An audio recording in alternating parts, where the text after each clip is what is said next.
अनन्या गुप्ता,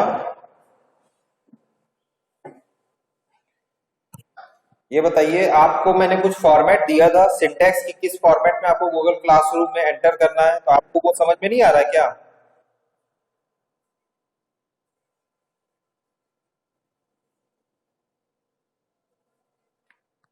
क्यों?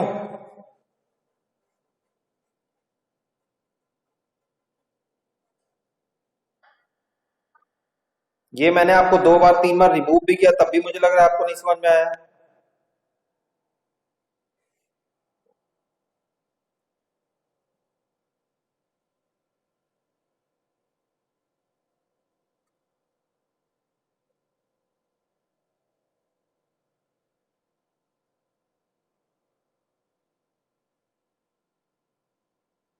All are required to change your profile picture and it maintain as an academic profile. Picture should be as academic profile. I think you also are instructed by HOD.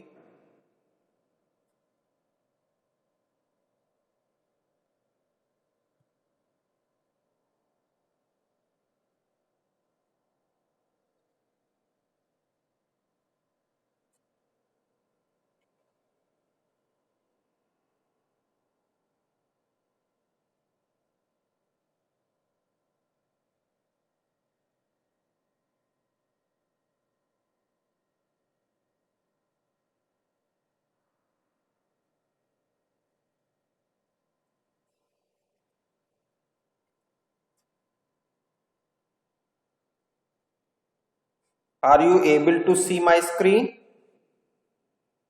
All of you? Okay, mute कर लीजिए सभी अपने आप को,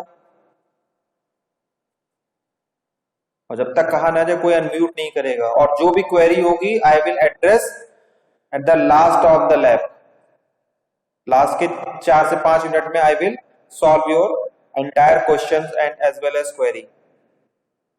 पहले बहुत ध्यान से समझना है और समझ करके फिर उसको अकॉर्डिंगली फॉलो भी करना है।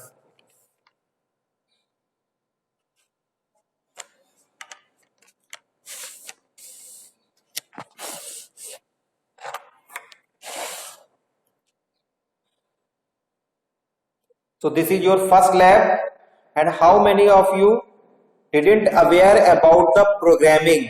जिनको किसी भी तरह की प्रोग्रामिंग नहीं पता है, most of you may be proficient in Java, basic हो सकता है कुछ लोगों को पता हो, या कुछ लोगों ने सी प्लस प्लस भी पढ़ी हो।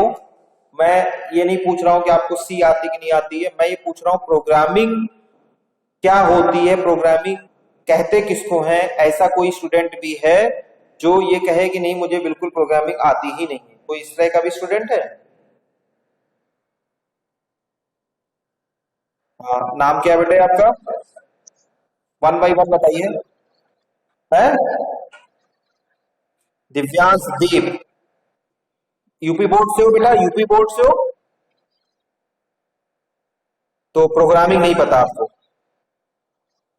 ओके, मैं यहाँ पे आपको सी प्रोग्रामिंग, देखिए आपके यहाँ एक सब्जेक्ट है, और भी और को दूसरा बच्चा कौन है? एक तो दिव्यांश सिंह हो, दिव्यांश दीप हो गए, दूसरा कौन है? कोई second one? Alok Singh. Okay, and next, who is next? Harshvardhan. आप भी यूपी बोर्ड से हो बेटा?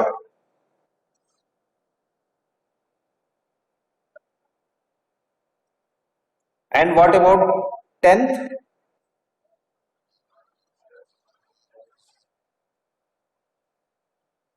तो प्रोग्रामिंग चाहे आपका बेसिक हो या आपका जावा,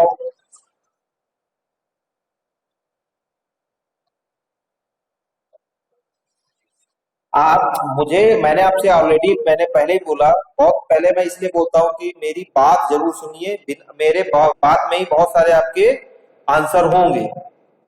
ठीक है, मैंने ये बिल्कुल नहीं कहा कि आपको सी आती कि नहीं आती, मेरा ये क्वेश्चन ही नहीं है। मैंने ये पूछा आपको प्रोग्रामिंग आती है कि नहीं है, बस प्रोग्रामिंग एबिलिटी आनी चाहिए। C nothing but the language with different syntax, some different keywords, some different pattern. बाकी कुछ नहीं है, बेसिक में जो काम होता है वो यहां पे भी होता है, लेकिन लिखने का, लैंग्वेज का, कंपाइलेशन का मेथड अलग है। मैं सिर्फ इस बात पे बात कर रहा हूं, ये मेरा कंसर्न है कि क्या कोई ऐसा बच्चा भी है तो वो उसको ज्यादा एफर्ट करना पड़ेगा। ठीक है, तो मेरा जो आंसर होगा या मेरा डिस्क्रिप्शन होगा वो उनको भी साथ में एड्रेस करता चला जाएगा, उस लेवल तक जाकर के मुझे बताना है बस। I am just asking. मैं ये नहीं कह रहा हूं कि आप लोग को पहले से पता है कि नहीं है, ये मैंने क्वेश्चन ही नहीं किया। First of all are required to follow the time table and the instruction. Instruction बहुत जरूरी है।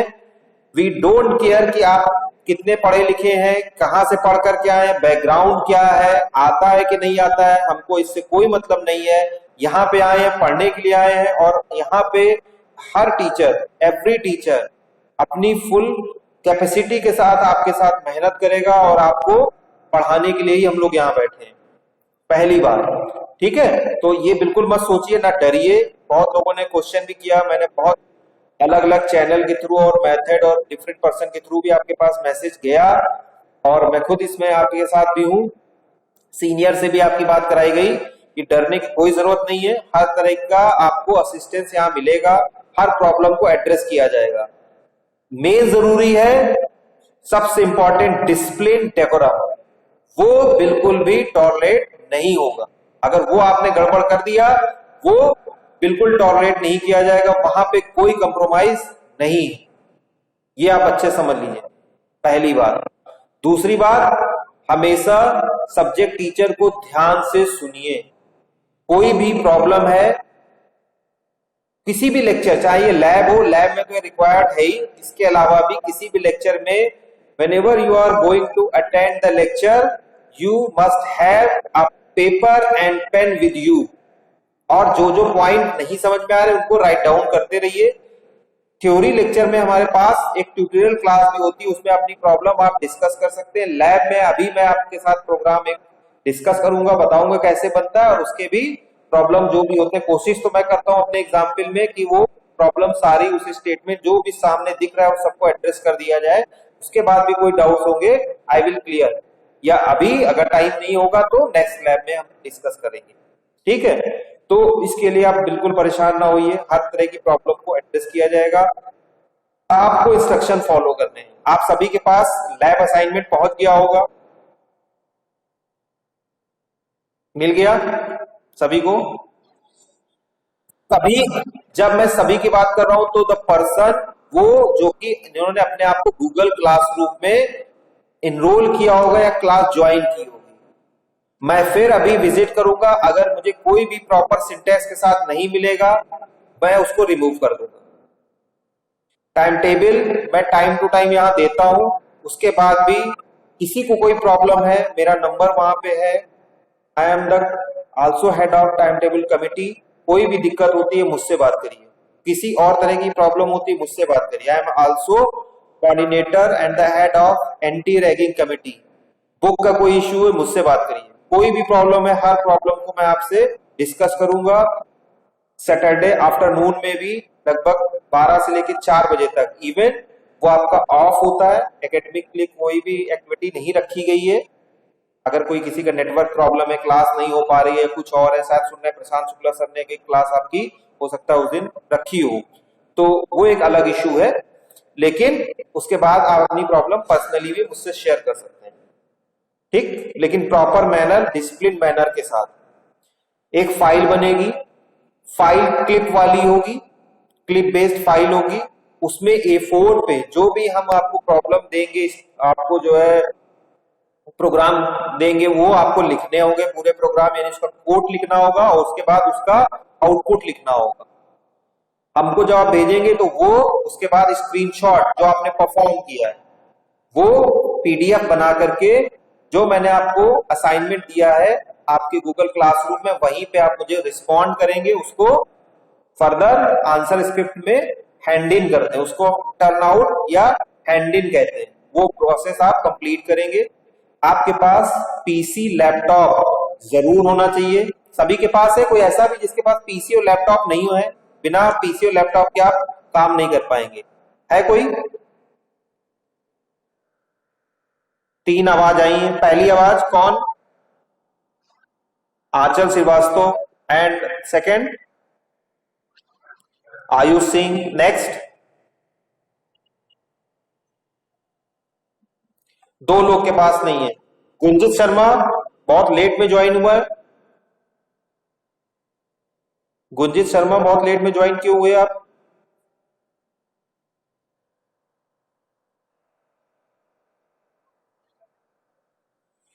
टाइम का विशेष ध्यान रखिए। ग्रुप अपना ध्यान रखिए, ठीक है? ग्रुप से बाहर भी जाएंगे तब भी अटेंडेंस नहीं मिलेगी। और भाई आप दोनों लोग लैपटॉप या पीसी जरूर खरीद लीजिए। क्या रीजन है? कोई फाइनेंशियल प्रॉब्लम है? दोनों लोग, आंचल और आयुष?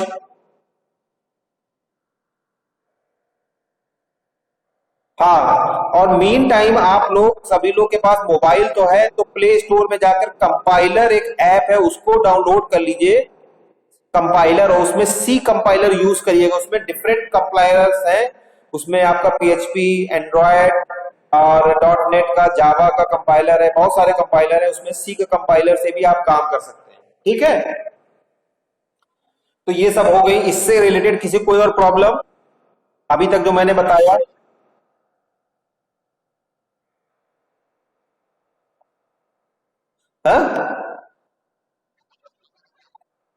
कंप्यूटर के लिए टर्बो C++ का एक आपको कंपाइलर मिलता है या सॉफ्टवेयर आता है, exe फाइल आती है, उसको डाउनलोड कर लीजिए। विंडोज 7, 8, 10, 64 या 32 बिट अपना कॉन्फ़िगरेशन आपको पता होना चाहिए कंप्यूटर या लैपटॉप का, और आप उसको डाउनलोड कर लीजिए, एक्सप्लोर कर दीजिए। टर्बो C++ डॉस बेस्ड होता है, ठीक? हाँ, इसको कर लीजिए सभी लोग। हाँ, और किसी को कोई query? Now I am discussing about little bit. हाँ, नहीं, turbo C++ only. I will also show you the picture of compiler, और वही सबसे आसान अच्छा कंपाइलर माना जाता है। और नहीं तो बोरलैंड सी का यूनिक्स ऑपरेटिंग सिस्टम है, वो भी आप यूज कर सकते हैं, लेकिन वो थोड़ा टफ पड़ेगा। उसमें यूनिक्स ऑपरेटिंग सिस्टम में उसके कमांड आपके कंपाइल के और रन के अलग होते हैं, तो इसलिए टर्बो C++ ही यूज होना है। आपके यहाँ वही कोर्स में मेंशन है। लैब जब आप होगी तो उसी पे ही लैब होगी।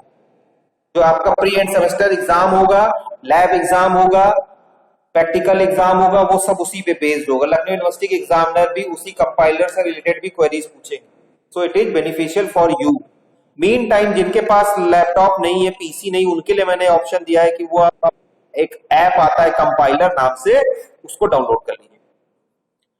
So C is a general purpose high level language that was originally developed by Dennis M. Ritchie. You should know the name. You must know the name who is developed the C language, and it is developed for the Unix operating system at Bell Labs.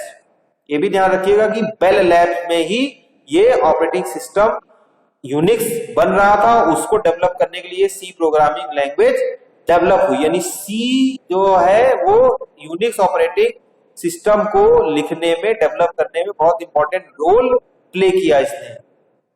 She was originally first implemented on the DEC PDP 11 computer in 1972. This is the name of the computer in 1972.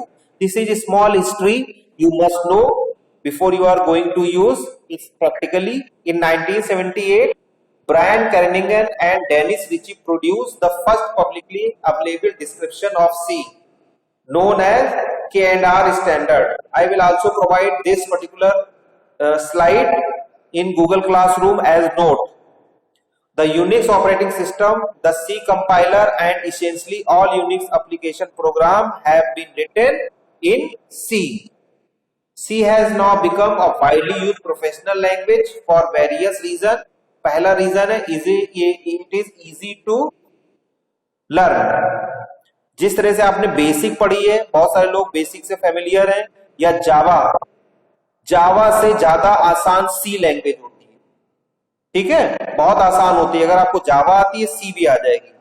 Programming skills you have already, most of you have a good programmer, so you will take, मुश्किल से आपको कुछ समय लगेगा और आप उसमें proficient हो जाएंगे। It is also structured language. All of you know about the object oriented programming of Java programming language. Many of you know polymorphism, encapsulation, abstraction, पढ़ा है ना, इनहेरिटेंस, सबने जानते हैं। हाँ, तो इतने बड़े बड़े जब कॉन्सेप्ट आपने इसमें इंप्लीमेंट कर लिए जावा में, तो यहाँ पे तो सिर्फ it is function oriented language, बहुत आसान है, और फंक्शन ओरिएंटेड लैंग्वेज है, तो यहाँ तो और ज्यादा मतलब दिक्कत नहीं है, बहुत आसान लैंग्वेज है।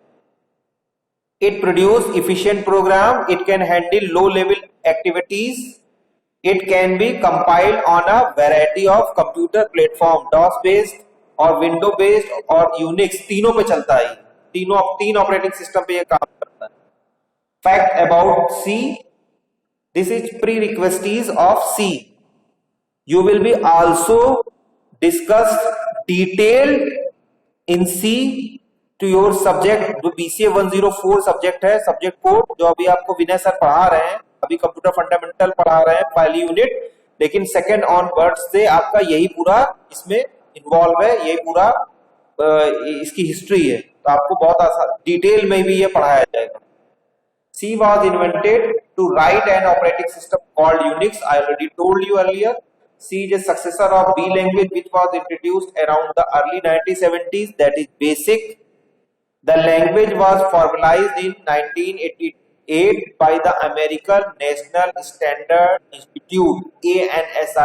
You must know, ये एक इंस्टीट्यूट था, American national standard institute, ANSI, और सी ये जो है इसी पे इस इंस्टीट्यूट के थ्रू भी काफी फेमस हुई और फॉर्मलाइज्ड हुई।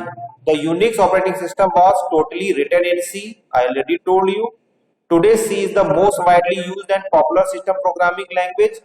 Actually C is known as open system programming language, C and Perl, project evaluation report language. These are the language in which work known as the category of open system. Open system means you are always ready to accept the challenges, modifications, suggestions every time. At the closed system where you close their boundaries and the modification और the suggestions, उसमें आप कहते नहीं बस अब हमने जो decide कर लिया इसी पे काम होगा। बट ओपन सिस्टम में you are always ready to improve your performance and the requirement fulfil for your client. What is the main logic of the programming? Programming का मेन लॉजिक यही होता है कि हम लोग क्लाइंट या कस्टमर की रिक्वायरमेंट को in the form of software solution, ठीक है, या टेक्नोलॉजी के थ्रू, प्रोग्रामिंग लैंग्वेज के थ्रू उसको सोल्यूशन प्रोवाइड करना है। प्रोग्रामिंग या सी हम इसलिए नहीं पढ़ रहे हैं कि इसमें हमको कोई कुछ हमको गेन होगा, हम सिर्फ उसको उसकी प्रॉब्लम को कंप्यूटराइज्ड वे में, सॉफ्टवेयर फॉर्म में प्रोडक्ट बना करके रिमूव कर सकते हैं, उसकी प्रॉब्लम को सॉर्ट आउट कर सकते हैं, काम को उसको आसान बना सकते हैं। I think all of you agree of this point, क्योंकि हम लोग सीख इसी ले रहे हैं। Most of the state of art software have been implemented using C. Today's most popular Linux operating system and जो RDBMS MySQL का अगर आपने नाम सुना होगा, जो लोग पाइथन का नाम बताते हैं, जावा का बता रहे हैं, तो जावा की जो कनेक्टिविटी है वो डेटाबेस के साथ अगर होती है तो वो MySQL सबसे ज्यादा फेमस है, तो उसको भी जो है उसी की तरह ये भी फेमस लैंग्वेज है। वो इज अभिषेक सिंह, अभिषेक सिंह बहुत लेट से ज्वाइन किए हैं। अभिषेक सिंह, अभिषेक सिंह, अभिषेक,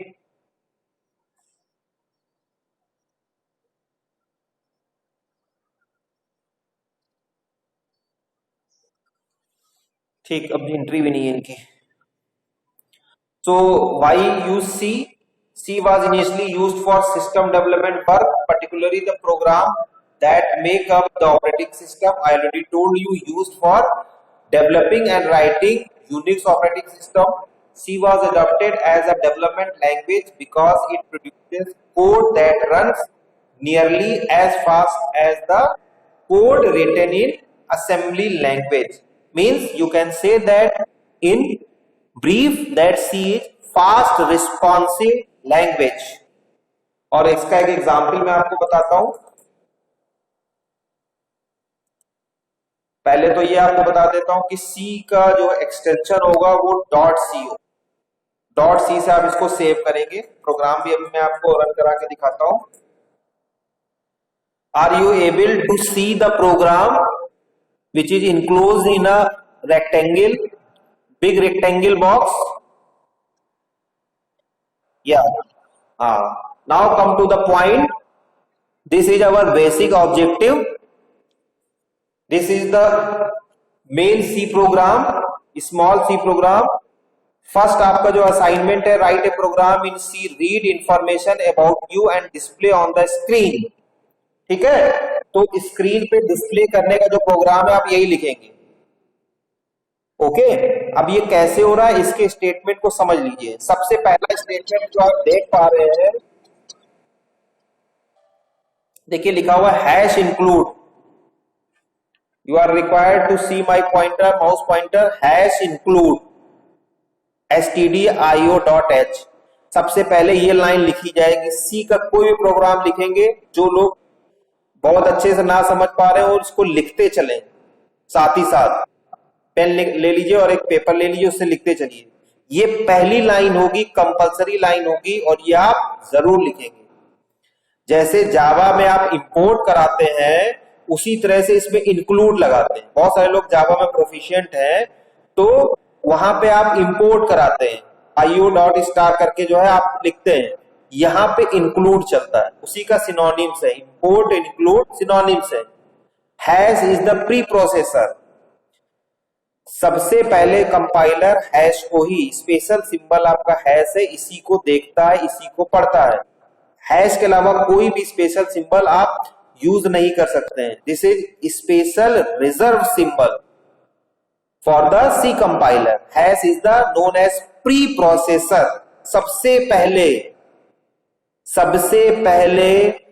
ये कंपाइलर ये हैश को ही पढ़ता है, देखता है. बिना, अगर ये नहीं है तो प्रोग्राम आपका भूल जाइए कि क्या है क्या नहीं, ये चलेगा ही नहीं और इसको पढ़ेगा भी नहीं कंपाइलर. इंक्लूड का मतलब इंपोर्ट कराना या अपने में प्रोग्राम में इसको इन्वॉल्व करना. stdio इसका मतलब होता है standard input output. The person who is not proficient in C or any programming language must write the meaning of the term जो कि मैं यूज कर रहा हूं यहाँ पे. stdio का मतलब हो गया standard input output. std standard है, I का मतलब input, for output. .h header file है. You can also say that sometime library files. तो ये जो फाइल्स है इनको इंक्लूड करा लिया जाता है. इंक्लूड कराने से जितने भी अभी मैं आगे कमांड बोलूंगा, सिंटेक्स बोलूंगा, बहुत सारे मेथड बोलूंगा, डेटा टाइप बोलूंगा, वो सब इसमें इंक्लूड होते हैं.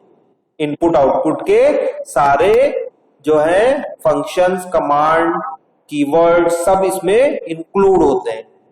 फिर आता है इसमें दूसरी line, integer main. Main is the prime component and the basic function of the entire C program structure. Integer क्या होता है? Data type होता है. There are different type of data type used. Integer जो pure numbers होते हैं, numeric होते हैं, pure number without decimal. Float, FLOAT, ये आपके लिए जो होते हैं ये डेसिमल भी कैरी करते हैं.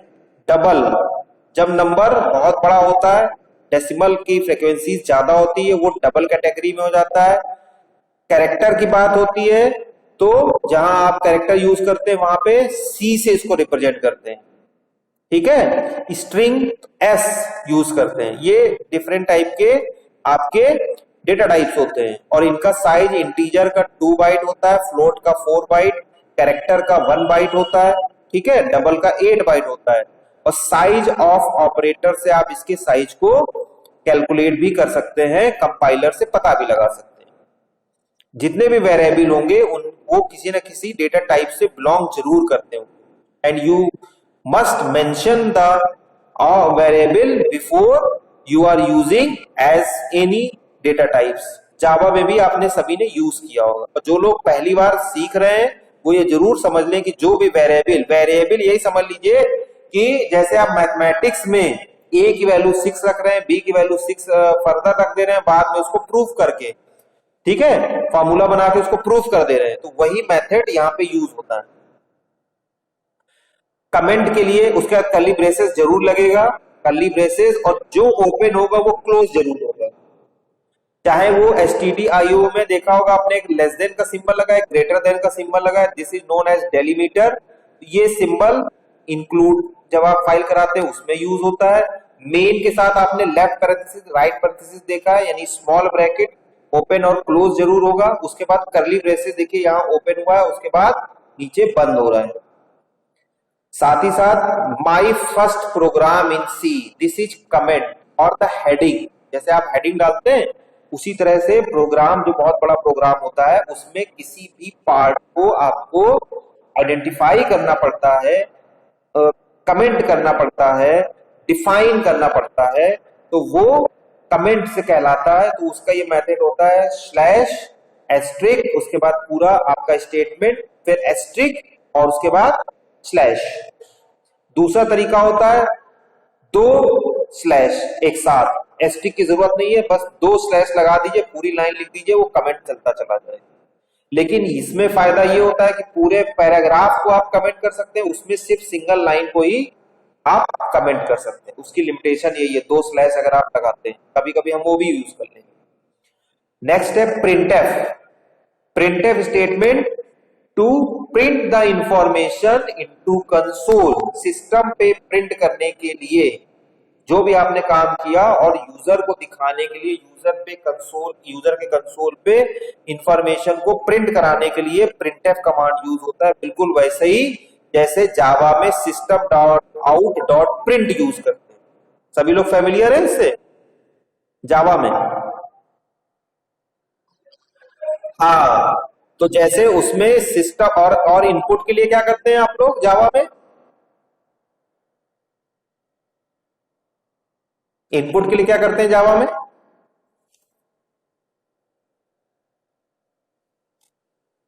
एनीवन? जावा में इनपुट कैसे लेते हैं?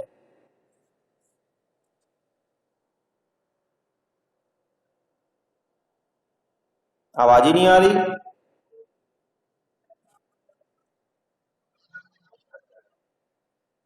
पास integer, Gunjit Sharma. Why you join late? नहीं नहीं, लेकिन क्लास शुरू होने से काफी लेट में आप आए हैं, मुझे पता है बहुत टाइम से आप आए हैं, लेकिन क्लास शुरू होने के बाद आए हैं 12 से 5।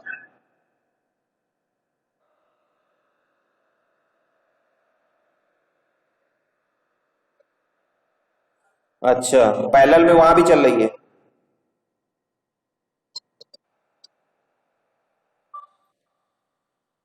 ठीक, ध्यान रखिए गूगल क्लासरूम में ही सारे आपको क्लास के लिंक मिलेंगे। तो जिस तरह से वहां पे इनपुट के लिए कमांड होता है, यहाँ पे स्कैनएफ चलता है, आउटपुट के लिए वहां सिस्टम डॉट आउट चलता है, यहाँ पे प्रिंटएफ चलता है, एंड हेलो वर्ल्ड।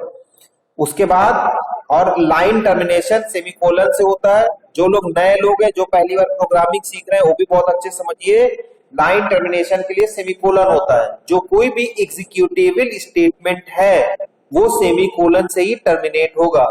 इसके अलावा जो फंक्शन आप बना रहे हैं, अगर उसको आपको डिक्लेयर करना है या कहीं कॉल करना है, यानी कहीं यूज करना है, तब भी वो सेमीकोलन से ही क्लोज होगा। लेकिन जब आप उसको डिफाइन करेंगे, उसकी डेफिनेशन लिखेंगे, तो वो फंक्शन में सेमीकोलन नहीं लगेगा। जैसे मेन की बात कर रहा हूं, तो ये पूरी बॉडी मेन का डेफिनेशन पार्ट है, इसलिए यहां देखिए मेन में हमने सेमीकोलन नहीं लगाया है। And after that return, function should return a value, means every action have a reaction. Reaction may be positive or negative, but reaction should be introduced or the addressed. That's why we are supposed to mention the return. तो यहाँ पे return 0 लिया है क्योंकि कोई भी return type नहीं आ रहा है, और अगर आप नहीं मिलेंगे तब भी प्रोग्राम आपका रन करेगा, बट वार्निंग देगा. वार्निंग डजंट शो कि आपका प्रोग्राम रन नहीं करेगा, बट ये आपको जरूर बताएगा कि ये कहीं ना कहीं आपको मेंशन करना है. ठीक है, तो इसलिए रिटर्न लिया गया है. गुंजित अपना माइक ऑफ कर दीजिए तुरंत, और जब तक कहा ना जाए माइक कोई ऑन नहीं करेगा. उसके बाद आपका कर्ली ब्रेसेस ऑन है, तो ये पूरी बॉडी है, ये मेन का पूरा डेफिनेशन है. This is your first program. Now also I am going to write another program. Are you able to see this particular icon, MS DOS Turbo C++? देख पा रहे हैं सभी लोग? हाँ, तो इसी जब आप पीसी का कोई भी वर्जन इसमें करेंगे, पीसी के लिए अपना डाउनलोड करेंगे, तो इसी तरह का आपके पास एक आइकन बन जाएगा डेस्कटॉप पे, टर्बो C++ लिख के आता है.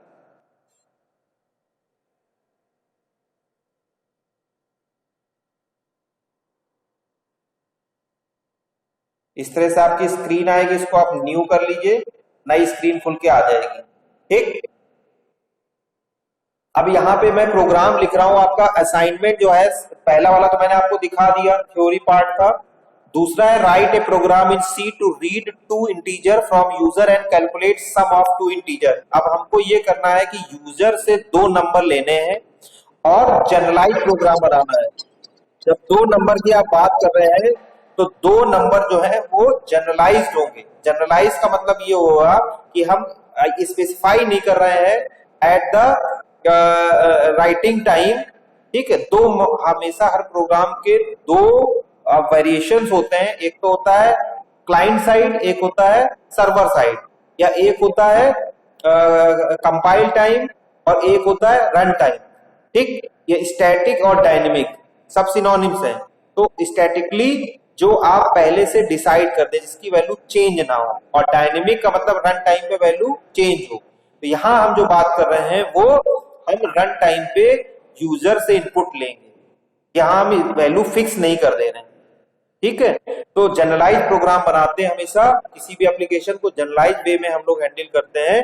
तो write a program in C to read 2 integers, कोई भी 2 integer number, integer mean without decimal, from user and calculate the sum of 2 integer, और उसका साथ ही साथ आपको आउटपुट भी शो करना है. तो पहला स्टेटमेंट वही है आपका, हैश इंक्लूड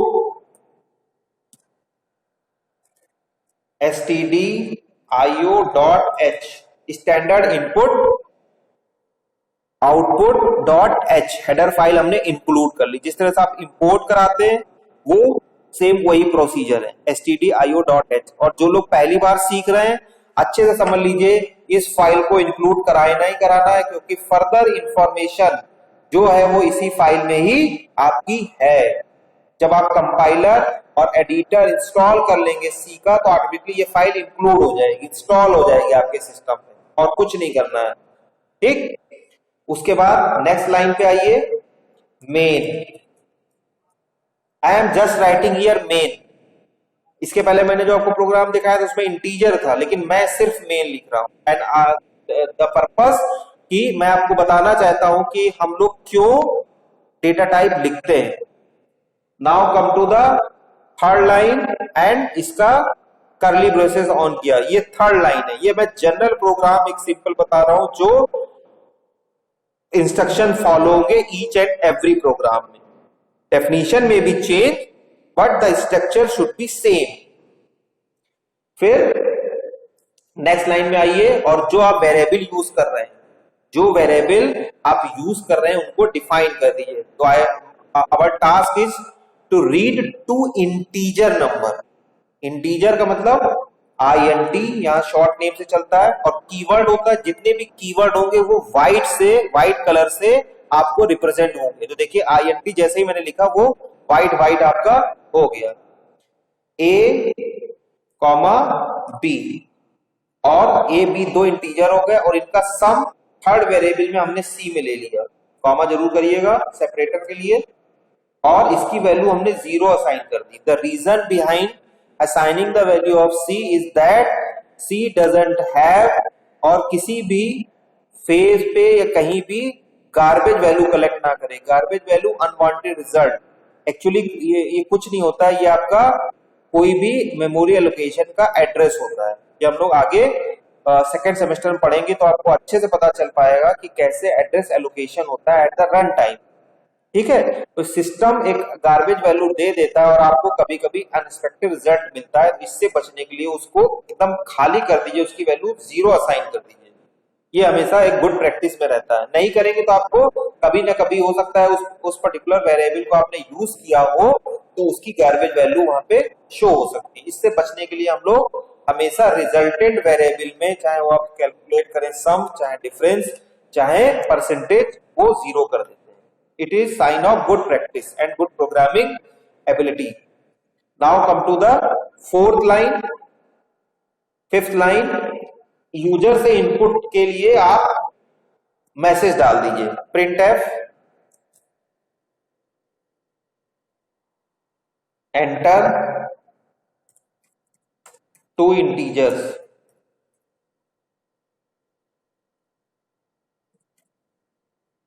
ठीक, और /n होता है नई लाइन के लिए।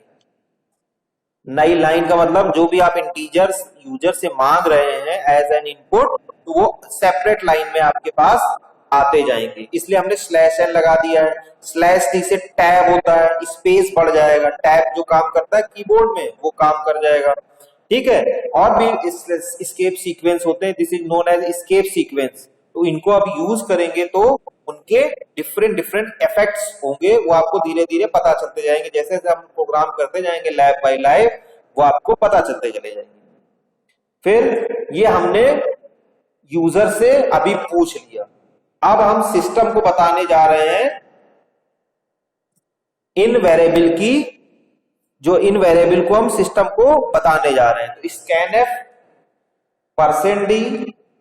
%d। अब देखिए %d क्यों लिया,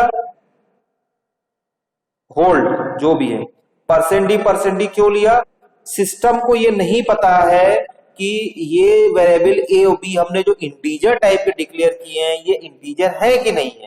तो इसको बताने के लिए %d जो है वो रिजर्व वर्ड है, जिससे कि सिस्टम पता लगा पाए कि ये जो a और b है ये इंटीजर टाइप के हैं। और रीड कैसे करेगा, $a, $b, इससे सिस्टम रीड करता है। अभी आगे जब पढ़ेंगे तो पॉइंटर रिप्रेजेंटेशन दिया जाएगा, तो जो एड्रेस है, जो ये क्या करता है, ब्लॉक बना देता है। यहाँ आपको एड्रेस एलोकेट कर देता है। इंटीजर 2 बाइट का होता है, तो ये एम्परसेंड से ये इतना नंबर ऑफ ब्लॉक 2 बाइट का A के लिए और 2 बाइट का B के लिए एलोकेट कर देता है सिस्टम। क्योंकि ये वैल्यू जाएगी कहां, कि जब तक कि आप फ्लश नहीं करेंगे या स्क्रीन को क्लियर नहीं करेंगे तब तक वहीं पे स्टोर रहती है।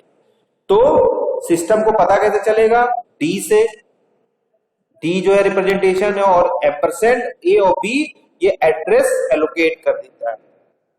ठीक है, वेरिएबल के लिए। उसके बाद एंटर कर दीजिए और अपना टास्क परफॉर्म कर दीजिए, C = A + B, क्योंकि हमें 2 नंबर को जोड़ना है, यही काम करना है। तो ये हमने यहाँ पे ऑपरेशन परफॉर्म कर दिया। नाउ कम टू द, जितना सब काम कर लिया, अब ये सब काम हो गया, सिस्टम ने कर दिया, हमने यूजर से जो है इनपुट ले लिया। ठीक, सिस्टम को पढ़वा भी दिया स्कैनफ से। अब C = A + B भी कर दिया, यानी हमारा टास्क भी कंप्लीट हो गया। अब हमें कैसे पता चलेगा कि हमारा एडिशन परफॉर्म हो गया, हमारा जो है सम हो गया। तो इसके लिए फिर से printf, स्क्रीन पे देखने के लिए printf चलता है, और सिस्टम को पढ़ाने के लिए, सिस्टम को बताने के लिए scanf चलता है, रीड के लिए। printf सम, हम तो सम नाम के एक कैप्शन से प्रिंट कराना चाहते हैं इक्वल टू %d। %d इसलिए क्योंकि हम चाहते हैं कि रिजल्ट हमारा जो है वो हमने ऑलरेडी डिसाइड किया है, वो इंटीजर फॉर्म में ही हमें चाहिए। तो इसलिए ये भी आपको बताना पड़ेगा, इसलिए %d लगाएंगे। इंटीजर के लिए d रिजर्व होता है, फ्लोट होगा जब डेसिमल तो f होगा, कैरेक्टर होगा तो c होगा, स्ट्रिंग होगा तो s होगा, डबल होगा तो d चलता है, या ld लॉन्ग डबल के लिए ld चलता है। ठीक है, और उसके बाद C के बाद अब आपने इसको बंद कर दिया। ये हमारा प्रोग्राम आपका लिख गया, पूरा प्रोग्राम। ठीक, इसके अलावा ये तो प्रोग्राम लिख दिया उसके हिसाब से जो हमने आपको एक जनरल बताया था। अब यहां पे कुछ मैं और आपको बताऊंगा for the ease of use. पहली लाइन के बाद मैं ये चाहता हूं कि जब एक नंबर ऑफ टाइम्स इसको आप रन कराएंगे तो क्या होगा, बार बार उसी पेज पे आता जाएगा। तो मैं चाहता हूं मेरे हर बार रन के बाद स्क्रीन क्लियर होती चली जाए। जावा में आपने पढ़ा भी होगा स्क्रीन। ये हर्ष शुक्ला कौन है, इतने देर बाद ज्वाइन कर रहे हैं? हर्ष शुक्ला इतने देर बाद ज्वाइन कर रहे हो?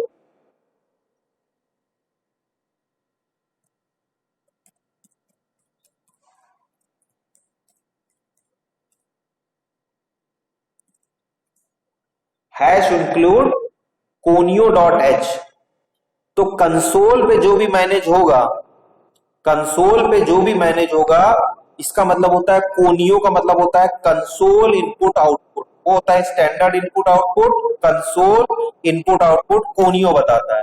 तो क्लियर स्क्रीन फंक्शन है, अभी गेट ch फंक्शन दूंगा। गेट ch में जो है जब आप इस समय प्रिंट कराएंगे तो आपको तुरंत आउटपुट नहीं दिखेगा स्क्रीन पे। ठीक है, वो स्क्रीन होल्ड नहीं कर पाएगा, वो आप जब दोबारा रन कराने जाएंगे तो आपको आउटपुट दिखेगा। लेकिन गेट ch जैसे ही हम प्रिंट करेंगे यहाँ पे लिख देंगे, वो कंसोल इनपुट आउटपुट के थ्रू ही मैनेज होता है, तो स्क्रीन को वो होल्ड रखेगा जब तक कि आप उससे एग्जिट नहीं होंगे। पहले तो क्लियर स्क्रीन कर लीजिए और उसके बाद मेन से जस्ट पहले गेट ch लगा दीजिए, तो स्क्रीन ये होल्ड करके रखेगा। और जब भी आप वेरिएबल डिक्लेयर करें एबीसी, उसके बाद क्लियर स्क्रीन कर दीजिए, फिर फर्दर आपका जो है प्रोसेस होगा। नाउ अब इसके बाद इसको आप सेव करिए। इसका एक्सटेंशन देखिए, बाय डिफॉल्ट आपको सीपीपी मिलेगा, लेकिन सी जो है वो .c से ही सेव होता है। हमने लिख दिया इंटीजर फर्स्ट 1.c नाम से इसको सेव कर दिया। इंटीजर 1.c से हमने इसको सेव कर दिया, इस प्रोग्राम को हमने सेव कर दिया। अब मैं इसको रन कराने के लिए जा रहा हूं। तो जो लोग लैपटॉप से रन करा रहे हैं उसके लिए शॉर्टकट की होती है Alt F9।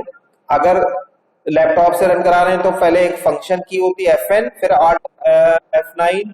सीपीयू से करा रहे हैं, पीसी से करा रहे हैं तो डायरेक्ट Alt F9, और नहीं तो आप माउस से भी जाकर के कंपाइल, यहाँ पे लिखा है Alt+F9 क्लिक कर दीजिए और देखिए ये आपका प्रोग्राम वार्निंग दे रहा है। वार्निंग क्या दे रहा है देखिए, कह रहा है function should return A value. मैंने आपको ऑलरेडी बताया, यहाँ जो मेन लिखा है यहाँ पे हमने इसका कोई भी टाइप नहीं दिया है, मेन में हमने कोई टाइप नहीं दिया है और ना ही इसका रिटर्न टाइप लिखा हुआ है।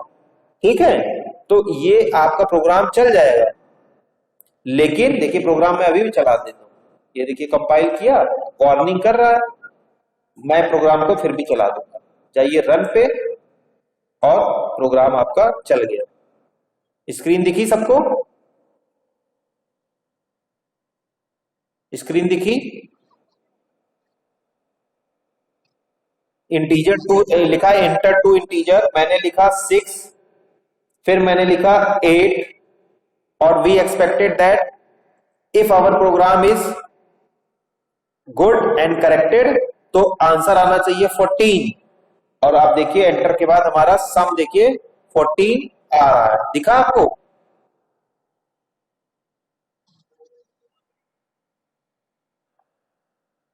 सम 14 दिखा आपको? हाँ, तो ये आपको दिख रहा होगा सम आपका 14। ठीक है, अब आ जाइए वापस स्क्रीन पे।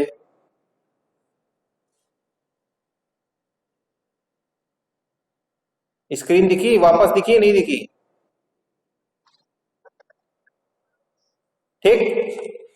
अब देखिए, मैंने आपको बताया वार्निंग दे रहा है, तो वार्निंग से बचने के लिए इस जो मेन प्रोग्राम है आपका, मेन प्रोग्राम में आप वॉइड लगा दीजिए। ये सब ध्यान नोट करते रहिए, सर ने क्या बताया था। वॉइड इज रिजर्व वर्ड, ठीक, कीवर्ड। वॉइड जैसे हमने लिखा, देखिए वाइट वाइट हो गया। वॉइड का मतलब होता है कि, वैसे तो वाइड का मतलब होता है खाली या नल, तो आप इसको बिना डेटा टाइप डिसाइड किया, return type, void also data type, जिसका मतलब होता है कि without giving any return type of that particular function you may use as a main. अब हम जब देखिए इसको कंपाइल करने जाएंगे तो हमको ये वार्निंग नहीं देगा, ये हमसे कहेगा एकदम सक्सेस हो गया आपका। समझ रहे हैं? ये कहेगा हमसे सक्सेस है आपका प्रोग्राम। ठीक, तो ये तरीका होता है। अब इसमें किसी को कोई क्वेरी है तो पूछ सकता है। ये एक पहला प्रोग्राम है जो मैंने आपको लिख करके बताया, और ये प्रोग्राम इस तरह से आपका वर्क हो रहा है। इसमें जो भी क्वेरीज है पूछ लीजिए, और चैट बॉक्स में अटेंडेंस भी लिख दीजिए। चैट बॉक्स में अटेंडेंस लिखिए।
बेटा मुझे अटेंडेंस जरा आप दे दीजिए।